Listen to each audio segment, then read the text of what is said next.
Hi friends, welcome to சமையல் today. இன்னைக்கு நாம இரும்பு சத்து அதிகமுள்ள ஆட்டு ரத்த பொரியல் எப்படி செய்யறதுன்னு பார்க்க போறோங்க. ரத்த சோகை இருக்கிறவங்க இந்த ஆட்டு ரத்தத்தை பொரியல் செஞ்சு மாசம் ஒரு முறையாவது சாப்பிட்டா ரத்தம் நல்லா அதிகரிக்கும்.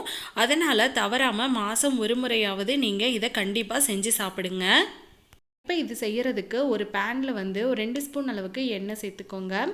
எண்ணெய் சூடானதும் ஒரு கொத்து கறிவேப்பிலை, ஒரு மீடியம் சைஸ் பெரிய வெங்காயத்தை இந்த மாதிரி கட் பண்ணி சேர்த்துக்கோங்க. காரத்துக்கு ஒரு 4 வரமிளகாய் சேர்த்துக்கோங்க. இப்போ இது எல்லாத்தையும் நல்லா வதக்கி விட்டுக்கோங்க. வெங்காயம் நல்லா கண்ணாடி பதம் வர வரைக்கும் நல்லா வதக்கி விட்டுக்கோங்க. இப்போ இது கூட கொஞ்சமாக மஞ்சத்தூள் சேர்த்துக்கோங்க. சேர்த்துட்டு எல்லாத்தையும் நல்லா கலந்து விட்டுக்கோங்க. இப்போது நம்ம ஆட்டினோட ரத்தத்தை நல்லா பிசைஞ்சு இதில் நம்ம சேர்த்துக்கலாம். சேர்த்துட்டு ஒரு முறை நல்லா கலந்து விட்டுக்கலாம். அதனோட தண்ணியெல்லாம் நல்லா வடிகட்டிட்டு நாம் நல்லா பிசைஞ்சு அதில் நம்ம சேர்த்துக்கலாங்க. சேர்த்துட்டு இப்போ எல்லாத்தையும் நல்லா கலந்து விட்டுக்கோங்க.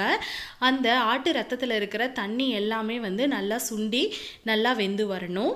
இப்போ இதுக்கு உப்பு சேர்க்க தேவையில்லைங்க. ஏன்னா ரத்தத்தை உறைய வைக்கிறதுக்காக ஏற்கனவே அவங்க உப்பு சேர்த்துருப்பாங்க. அதனால உப்பு சேர்க்க தேவையில்லை. இப்போ பாருங்கள், நமக்கு ரத்தம் நல்லா கலர் மாதிரி வந்திருக்கு. இப்போ இதனோட தண்ணி எல்லாமே நல்லா சுண்டி வர வரைக்கும் நல்லா நம்ம வேக வச்சு எடுத்துக்கலாம். பாருங்கள், இப்போ தண்ணி எல்லாமே நல்லா சுண்டிடுச்சு. இப்போது இதில் நம்ம கொஞ்சமாக துருவின தேங்காய் நம்ம சேர்த்துக்கலாம். ரொம்பவும் டேஸ்ட்டாக இருக்கும். சேர்த்திட்டு இது எல்லாத்தையும் ஒரு முறை நல்லா கலந்து விட்டுக்கோங்க. அவ்வளோதாங்க, நம்மளோட ஆட்டு ரத்த பொரியல் சூப்பராக ரெடி ஆகிடுச்சுங்க. வேறு எந்த பொருளும் நீங்கள் சேர்க்க வேண்டியது கிடையாது. ரொம்ப ரொம்ப சிம்பிளாக ஈஸியாக செஞ்சு முடிச்சிடலாங்க. இப்போ இது கூட கொஞ்சமாக கொத்தமல்லி தழை மட்டும் வாசத்துக்காக நம்ம சேர்த்துக்கலாம். சேர்த்துட்டு ஒரு முறை நல்லா கலந்து விட்டுக்கலாங்க. அவ்வளோதான், ரொம்ப ரொம்ப சிம்பிளாக ரொம்பவும் டேஸ்ட்டாக இருக்கக்கூடிய இரும்பு சத்து அதிகமாக இருக்கக்கூடிய ரத்த பொரியல் சூப்பராக ரெடி ஆகிடுச்சுங்க. கண்டிப்பாக ரத்த சோகை இருக்கிறவங்க இதை மாதம் ஒரு டைமாவது நீங்கள் சேர்த்துக்கோங்க. கண்டிப்பாக உங்களுக்கு நல்ல ரிசல்ட் கிடைக்கும். அவ்வளோதாங்க, இந்த வீடியோ உங்களுக்கு பிடிச்சிருந்ததுன்னா வீடியோக்கு ஒரு லைக் கொடுங்க.